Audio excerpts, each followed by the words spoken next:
to my channel. This is an episode of Life of Luba live show, a show where I'm interviewing interesting people on a variety of topics, and today my guest is Amy Lucida. Hello. A full-time children's book writer and previously a senior software engineer at Uber and prior to that at Facebook. And in this video today, she will tell us a little more about taking the leap into becoming a full-time writer and doing that also while being a software engineer before taking that leap. Don't forget to subscribe to this channel and stay tuned. Well, yeah, like, would you have ever thought that you would be a full-time writer now? no. I mean, I always loved writing. I always wanted to like have a book published, but I don't think I ever would have said I would be a full-time writer. Like that was never a part of the plan. So tell me how that progressed. So you were a senior engineer at Uber, so you were, I assume, a team lead or a tech lead? Yeah, I had done a lot of tech leading. I had done a lot of project leading. Yeah. So I have been writing seriously since my time at Google. So remember how I said there were some days where our manager was like, we're waiting on some information, go play pool. So you would just like go write instead of playing pool? I went and wrote instead of playing pool. I literally wrote my first draft of my first ever book, which is terrible and it will never see the light of day. I started writing it at Google? At Google. Was that, guys, Google has this 20% rule, or had, 20%, I believe, yeah. where you can like spend 20% of your day just doing your own stuff, Yeah. like your own projects. I don't know if that still exists. I don't, yeah, I've heard some rumors that, but maybe when that. you were, so you were just like using your 20% to write books, or were you just like slacking at work as an Honestly, intern? I might have been slacking a little at work as an intern. But let's call it my 20% time. Okay, let's be generous to baby Amy. The 20% time. Okay, so you wrote your first ever book while you were an intern at Google. Yes. And I loved the process of doing it. And of course I thought it was wonderful, and I thought it deserved to be published then and there. And so I tried sending it to agents.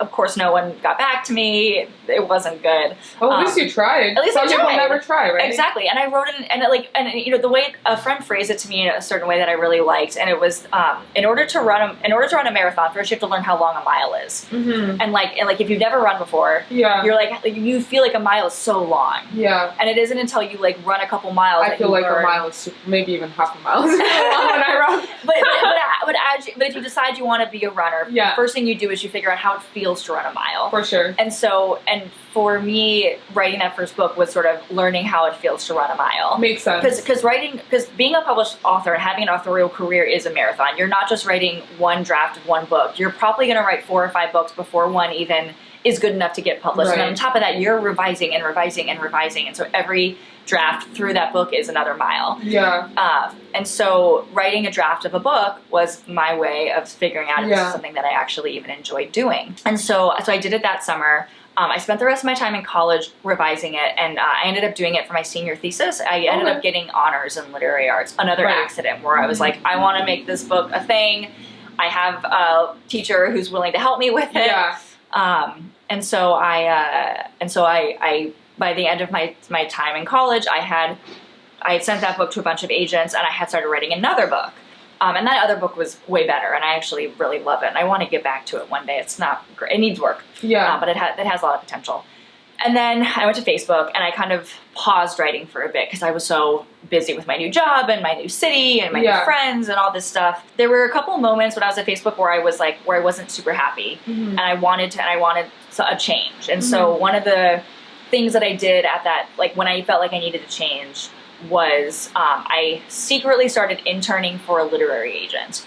And I did it remote. At the same time when you were... Yeah. And were you an intern at the time or a full-time? I was a full-time. I mean, interns may be interning for the literary agents may be like a strong term. It was like volunteer work, and it was remote, and I was just like stuff I could do to and from work every morning. Were you also using your 20% time at Facebook? No, that was my free time. That was my free time. I didn't have 20% time at that time. It was just like something I did because like I had an hour-long commute to get to work every day, hour-long to get home. Plus I have my weekends. So I spent 6 months like working for this literary agent. Yeah. And at the end of it, she's like, so you could leave San Francisco, move to New York, and work for me. I feel like you probably don't want to do that because you'd be taking a giant salary cut. And I don't think you're actually ready to leave tech, even if you had like a low point when you came in. Not ready yet.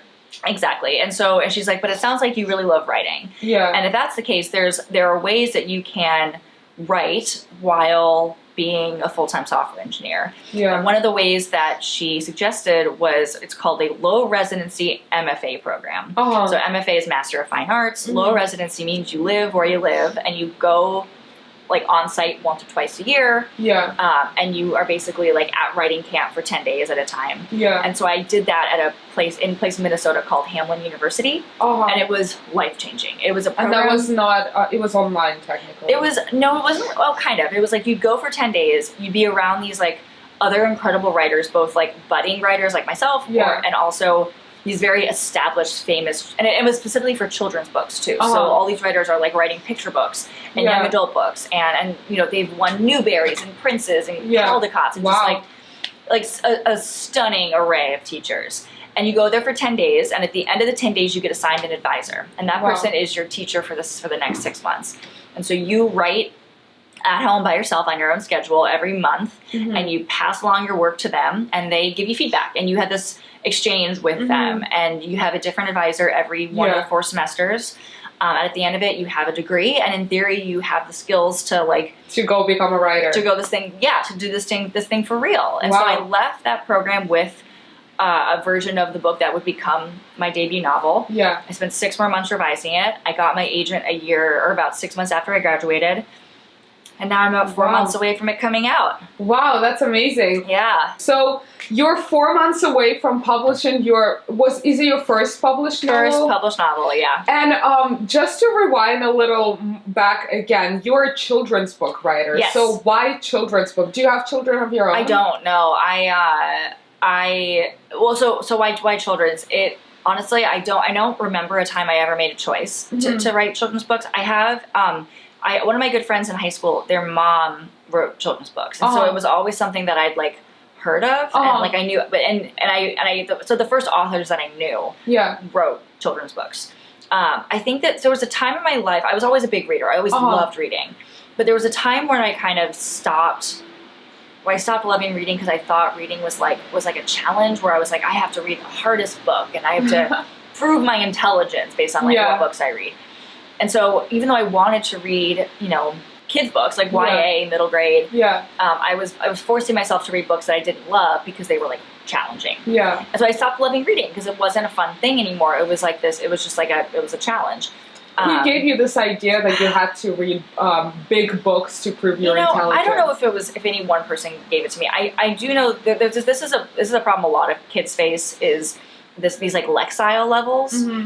We give every book a reading level, and we give every kid a reading level, and we say you have to read this level or higher. Yeah. And kids will go into the bookstore, 12-year-old kids will go into a bookstore, go to the kids section, and be told that literally nothing in the store is high enough reading level for them. Oh wow. And the books that are their correct reading level are like the King James Bible and War and Peace. Yeah. And you're talking to 12-year-old kids. And so there's often this big discrepancy between like interest level and reading level. Right. And when we put this pressure on kids to like read at a certain level, it's like what's our goal? Yeah. Like what ends up happening is we're destroying the love of reading. That's very interesting. I didn't know there was a thing such as I didn't go to school in the States, and I didn't know there was this reading level. That wasn't situation. Quite the case when I was a kid, but it's definitely a thing that happens now. Huh. Especially with the Common Core. Yeah, that's quite sad. It's really sad, and even though I didn't have those explicit terms, I know you sort of think of it as like eating your vegetables, right? Like comic books are candy. Yeah. Babysitter's Club is candy. Yeah. Captain Underpants is candy, but like if you have to read Lord of the Rings in order for it to be vegetables, and that's garbage. Yeah. And so I think everyone's parents were probably like guilty of this, where it's like stop reading that crap, like read. I remember I was reading the book about Narnia, the movie Narnia. And it was actually the writer. I unfortunately don't remember the name of the writer, but he was a friend. Yes, C.S. Lewis. C.S. Lewis, exactly. He was a friend of Lord of the Rings writer, right? Now I'm like second guessing myself. C.S. Lewis might be Alice in Wonderland. Oh yeah, I think he is Alice. Now I'm blanking. It's okay. We'll check it later. But he was a friend of Tolkien, who wrote The Hobbit, not Lord of the Rings. Yeah. And then I remember I was reading the Narnia book, and then my parents just didn't know, like they happened to not know about it, and they just saw like something about lying, blah blah blah. And then I so distinctly remember my dad being like, "Oh, like what is this crap you're reading? Like you should just stop reading that and like move on to, I don't know, Tolstoy or something." Yeah. And I was so upset. I think I like went to my room and cried about it, because I was like, this book is like so interesting. I love it so much. Oh, and absolutely. Yeah, I still finished it, but I would imagine another kid would just like drop it and just be upset and like never go back to reading again. Another thing that happens a lot, and that this is really sad, is books get categorized into girl books and boy books. And so a boy will pick up a book that has the word girl on the cover, and their parents will be like, don't read that, that's a girl book. Yeah. And it's so sad, because it makes me think of how many kids out there that think they don't love reading because of something someone said to them once. Yeah.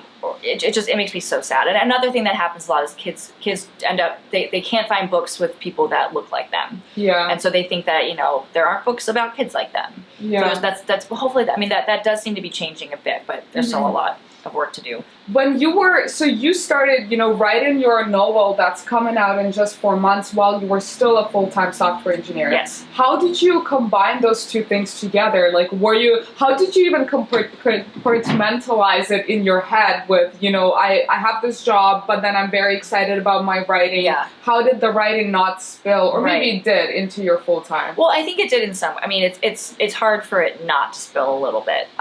That being said, though, each of them was kind of an escape from the other, because you get frustrated at your job, and you want to do something totally different and like, creative and just free, and so that was writing. And then you get stuck and you get writer's block, and you want something that's just like it's there, you press a button and it runs. It's very unambiguous. Yeah. And that was where my tech job came in, and it was sort of nice to have two things. Like, I've always been someone who gets bored if I'm just doing one thing all the time. So would you say that writer's block is similar to software engineer's block? I don't know. I actually have never heard of software engineer's block. Well, what is software engineer's block? I feel like software engineer's block is when you're like trying to figure something out, and then you like bang your head on the wall, or maybe you're debugging something and then you're blocked and super frustrated. I think they're totally, they're the same in that, and I think here's how they're the same. In both cases, you sometimes the best thing is to step away and to just like be like, this will, like, I trust myself to solve this, but right now I'm too close to the problem and I just need to like step away. Then you give yourself a day or two, or even just like a sleep. And you wake up and you have fresh eyes, and sometimes I've even solved problems for both in my sleep, where I'll wake up and I'll be like, I have the answer. So I think they're very similar. How many years or maybe months before you decided to take the leap to be a full-time writer have you started writing your novel that's coming out? It's been a long time coming. I've always thought at some point I would wanted to try it, and I've always kind of said I wanted to do a year before I have kids at least, where I just write full time and I just see how it feels. I see if I like it. Because like I said, I get bored doing just one thing. So there's a good chance that I'm going to get bored doing just this one thing. And I'm 28 now. I'm 29 in October. We're probably more than a year out of having kids. But it's like coming to the point where I start thinking about it. And just a bunch of, and because the book's coming out in September, I'm doing a bunch of travel for that. My honeymoons this year, we have to go to Greece. We have to go to Greece. For a lot of weddings, right? Yeah, for a bunch of weddings. And we actually, like, in 2 weeks we leave. So I'm traveling so much this year that honestly it would have been hard to have a full-time job anyway. And on top of that, like, the book's coming out, so there's a bit of there's a bit of a sense that it's proven in some way. For so many years, I was just like, I was struggling to make it, and like, obviously after one book you haven't like made it. But there's a bit of a track record. You have some outside evidence other than just your own gut instinct that you have what it takes.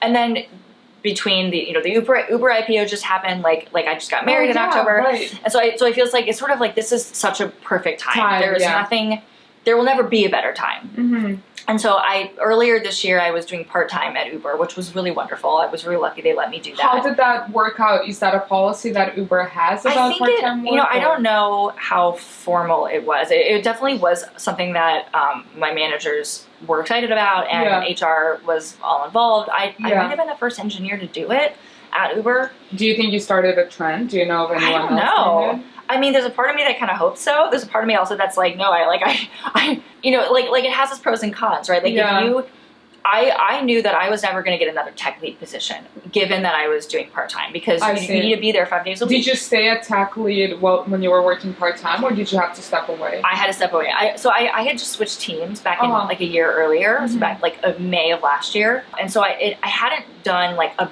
big tech leading project on this new team anyway. And then on top of it, I was like now doing part-time. And so I knew it was my career was going to stagnate in tech, and I knew that, and I was okay with that. But it does. It's not something that you necessarily, it's not something that you necessarily want to aspire to if you have these like big aspirations in tech. So there's a part of me that like hopes that there are people out there for whom part-time would be really beneficial, and I hope that they're able to do it. But I think the vast majority of people probably don't want to do it. It's not like I took a big pay cut. I lost my benefits. If I hadn't gotten married, that would have been a challenge. It's not an ideal situation. But it was really, really great for me. For you. Yeah. So I want to point out that Amy's book, that's the children's book that's coming out very, very soon. It actually is somewhat related to coding and to your software engineering identity. I would love to hear more about what is the book actually about. I know we've been like saying novel coming out. Like, what is the novel? Look at what I coincidentally have. I'm going to bring it really close to the... It's kind of backwards, but it's called Emmy and the Key of Code. It is reversed. This is my book.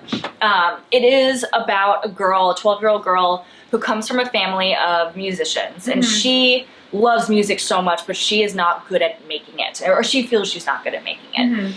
She's taken piano lessons, she's tried singing, she's not good. And so when she moved to San Francisco for her dad's job, she decides that she's not going to take any more music, and for her elective, she signs up for computer science class. And she doesn't expect to love it, but she does. And furthermore, she connects to it in a way that she always wished that she had connected to music. She loves the sounds of the computer lab. She feels that like she's creating something the way that she always wished she had felt with music. But of course, things are not always super easy for a young girl in tech, and so she deals with some not very nice kids. She deals with some kids that are wonderful but don't necessarily have their priorities in order. And on top of that, her new favorite teacher has a secret that she's hiding, and basically she has to decide whether her newfound sense of self comes from herself or whether it comes from this classroom. I see. And how do you, I know that I got a sneak peek from Amy about, the thinking of the book and thinking of you when you were writing it, and thinking of Amy in the book, that coding is like similar to music, where you can create music with writing code. I'm really curious to hear you elaborate on that idea. So the cool thing about this book is that it's told in poetry. So it's what's called a novel in verse. So it's a single story, but it's told in poetry. But as Emmy learns to code, as she learns to code, the poetry turns into code. So what you have is, as the book progresses, you have these code poems. And this idea came about because I was reading another novel in verse. And I realized that author, her name is Andrea Davis Pinckney. She wrote the book The Red Pencil. She uses colons and tabs and new lines the same way that Python does, the coding language. And I thought that was so cool. And I started thinking about how you could communicate really basic ideas using code. And it would be something with the right language, like with Python or Java. It would be totally readable by somebody who doesn't know what code is. But you have this mythos that coding is math. You know, it's numbers and symbols and ones and zeros. And that just isn't true. It's really funny you mentioned that because my boyfriend actually the other day like decided to actually like read some lines related to code, and he was like, oh wow, like I can actually read this. I thought it was just like some scripting whatever like thing that no one can understand. And me, because I don't know like math, I'm like not very good at math, and like I don't know code, and I would not understand, but he was just surprised with that. Absolutely. And it's so funny to me that there is that kind of misconception that. And it's funny, as I've been giving this book to early readers, especially in the writing community, they're like, oh, I don't know if I'm the right reader for this. I don't know how to code. I don't know math. I'm not good at math. And I'm like, trust me, you can read the book. Like, if you don't understand it, then I didn't do a good job. Yeah. And every time they come back and they're like, I am so surprised I actually got it. And I'm like, that's because code is not scary. Like, maybe you will get some writers to become software engineers after reading your book. I would love it. Like, all I want to do is just clarify, is illuminate, and like just make it so that people aren't afraid of coding. Yeah. And I think on the flip side, you have this big surge of girls who code kind of books, and there are literally books by girls like the Girls Who Code organization. Yeah. And I love that that's happening, and I think that's something that. And I haven't actually read the Girls Who Code book, which is like totally my favorite. What is Girls Who Code book? Oh, like the Girls Who Code book series, and I've heard described as sort of the babysitters club for coding, which is so cool, and I love that so much. That's awesome. And sort of what I wanted to do in my book was sort of portray the process of like learning to code, which is like the frustration of it, kind of the tedium of it, but also like the moment of glory when it works. Yeah. And another big thing for me is the personal relationships that are formed while learning to code. Because for me, that was all of it. That was why I ended up loving it so much. Because of the relationships that you formed. Exactly. I want to make a little bit of a pivot. I'm curious, there is this idea that you have to know what you want to be when you grow up. Yeah. You have to go to college knowing exactly what you want to do afterwards. You have to potentially like find your calling and your passion. You clearly showcase that, you were a full-time software engineer and then you became a full-time writer. What is your take on this idea of you have to know what you want to be? Yeah, it's funny. If you had asked me in college, I'd be like, I'm going to be a software engineer, and like that's going to just be what I am forever. I never would have thought. I thought it would be so impractical to like be a full-time writer ever, or to do anything creative where you don't have like a consistent paycheck. Right. And I'm struggling with that even now as I'm doing it, where I'm like my gut is like, oh God, you don't have a paycheck coming in. What are you going to do? Yeah.